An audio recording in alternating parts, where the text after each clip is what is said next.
يا عاشق المصطفى أبشر بنيل المنى يا عاشق المصطفى أبشر بنيل المنى قد راق كأس الصفا صفا الصفا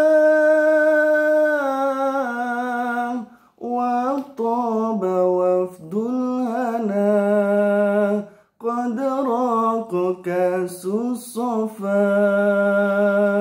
Sallu ala Nabi Muhammad sallallahu alaihi wasallam. Madinah ketika itu dalam kondisi yang sangat dingin. Ada seorang wanita dari golongan Ansor, dirinya merajut. Dan itu mantel setelah jadi kemudian diberikan dan dihadiahkan kepada baginda Nabi Muhammad sallallahu alaihi wasallam. Diterima, padahal wanita itu juga sangat membutuhkan dan keluarganya juga membutuhkan mantel tersebut, tapi karena saking cintanya kepada baginda Rasulullah sallallahu alaihi wasallam, diberikanlah mantel tersebut kepada baginda Nabi Muhammad sallallahu alaihi wasallam. Dipakai dengan senangnya baginda Rasulullah sallallahu alaihi wasallam memakai mantel tersebut sebagai tanda perhargaan kepada sahabat dari golongan wanita Ansor tadi. Kemudian berjalanlah baginda Rasulullah sallallahu alaihi wasallam ke sahabat yang telah berkumpul di Masjid Nabawi. Setelah sampai di Masjid Nabawi, ada orang yang dirinya menyapa Rasulullah sallallahu alaihi wasallam. Ya Rasulullah, betapa indah mantel yang engkau pergunakan. Bolehkah engkau memakaikannya kepadaku ya Rasulullah? Tanpa berbasa-basi, baginda langsung melepaskan mantelnya. Dipakaikan kepada orang yang meminta dipakaikan tadi. Sahabat yang lain bingung, bertanya, mereka semua berkata, "Hei, betapa beraninya engkau, mantel saat ini sedang dibutuhkan oleh semua orang." Baginda Rasulullah SAW juga menggunakannya karena memang butuh. Kondisi sedang sangat dingin saat ini. Kenapa malah kau minta? Apa jawaban baginda Rasulullah SAW? Biarkan, biarkan. Kemudian sahabat yang tadi meminta dipakaikan mantel tersebut oleh Rasulullah SAW itu berkata, "Aku tahu, tapi baginda Rasulullah SAW itu tidak terlalu membutuhkannya, dan aku lebih membutuhkan mantel tersebut." Hadirin rahimakumullah, ini dikisahkan dan diriwayatkan oleh Imam Ahmad rahimahullah ta'ala wa nafa'ana bihi wa bi'ulumihi fid dharaini amin. Apa yang dapat kita ambil pelajarannya? Orang-orang ketika itu, orang-orang yang paling tinggi keimanannya di hadapan Allah. Kenapa mereka begitu sejahtera? Karena sikapnya langsung mencontoh baginda Rasulullah SAW. Padahal baru dihadiahkan, tapi ada yang meminta langsung diberikan. Ini sikap sodakoh. Sekarang yang kita alami adalah pandemi yang tidak kunjung itu selesai adanya. Kenapa demikian? Allah Subhanahu wa ta'ala telah menegur kita. Di dalam surah Al-Fajr ayat ke-20, Allah Subhanahu wa ta'ala berfirman, A'udzu billahi minasyaitonir rajim. Wa tuhibbunal mala hubban jamma. Wa tuhibbunal mala. Dan mereka itu sangat mencintai dunia, harta, hubban jamma, dengan kecintaan yang sangat cinta. Ini adalah teguran dari Allah Subhanahu wa ta'ala. Ketika seluruh dunia ini, kebanyakan manusianya sudah hatinya cinta dunia, takut akan mati. Cinta dunia, takut mati, maka wajar saja wabahnya melanda ke seluruh penjuru dunia. Bagaimana agar Allah menyelamatkan kita dari segala musibah tersebut? Sikap hati yang perhatian, sikap hati yang punya simpati, sikap hati yang empati, dan peduli kepada sesama diri kita, bahkan kepada seluruh makhluknya Allah Subhanahu wa Ta'ala. Padahal kita sudah mengerti bahwa sedekah itu dapat menolak bala bencana.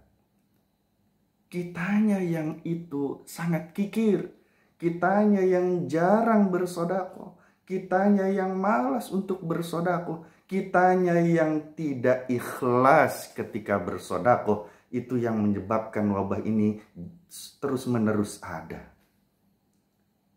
Tapi kita berharap, harapan yang tinggi di hadapan Allah agar kita terselamatkan dari wabah yang ada. Maka salah satu usaha dan ikhtiar kita di hadapan Allah, selain memohon dan berdoa kepada Allah Subhanahu wa Ta'ala, hilangkan kecintaan terhadap dunia, hilangkan kecintaan terhadap jabatan, hilangkan kecintaan terhadap harta, peduli terhadap sesama. Insya Allah, kalau ini sudah mewabah juga sifat sedekahnya, semua yang bersedekah terselamatkan dari musibah-musibah. Amin ya rabbal alamin. Hadirin rahimakumullah, pantas saja orang-orang Madinah yang ada baginda Rasulullah SAW ketika itu jarang sekali sakit. Kenapa? Karena mereka itu ikhlas di dalam bersedekahnya. Sedangkan kita ini bersedekah masih sering kita menampilkan sedekah di media-media sosial. Nah, kenapa? Biar kita dipanggil dermawan. Nauzubillahi min dzalik. Padahal kalau kita sedekah yang tidak ikhlas, itu penyakit hati. Dan sulit untuk mendapatkan keikhlasan itu. Belum tentu sampai mati kita bisa ikhlas, belum tentu. Usahanya harus benar-benar berjihad melawan hawa nafsu agar mendapatkan keikhlasan di hadapan Allah Subhanahu wa Ta'ala. Berdoa untuk ikhlasnya saja kita tidak pernah. Meminta ampun kepada Allah Subhanahu wa Ta'ala karena kita tidak ikhlas di dalam niat, di dalam amalan-amalan lahiriah juga kita jarang, bahkan mungkin tidak pernah. Bisa jadi amalan-amalan lahiriah itu bukannya mendapatkan hikmah, nilai-nilai kebaikan di hadapan Allah Subhanahu wa Ta'ala. Tapi amalan lahiriah itu malah justru kosong nilainya di hadapan Allah. Nol nilainya di hadapan Allah. Padahal Allah memerintahkan kita untuk ikhlas. Mukhlishina lahuddin. Kalau tidak ikhlas, berarti ditolak amalnya oleh Allah Subhanahu wa Ta'ala. Bagaimana?